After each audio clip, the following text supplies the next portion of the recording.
Mira njerëz u mblodhen në Beograd për të kujtuar fushatën e bombardimeve të NATO-s në vitin 1999 dhe për të protestuar kundër zhvillimit të një kompleksi luksoz nga një kompani investimi e krijuar nga Kushner dhe ndri presidentit të SBA-s Donald Trump.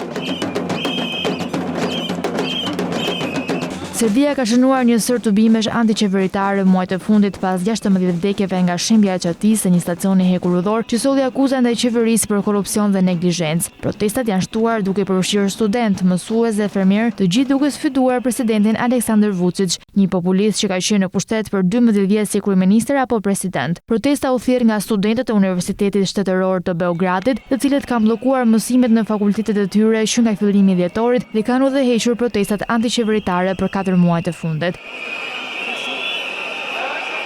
Studentët protestuan para ish-selisë së ushtrisë, e cila vitin e kaluar ju dha me qira firmës së investimeve të Kushner me bazë në SBA.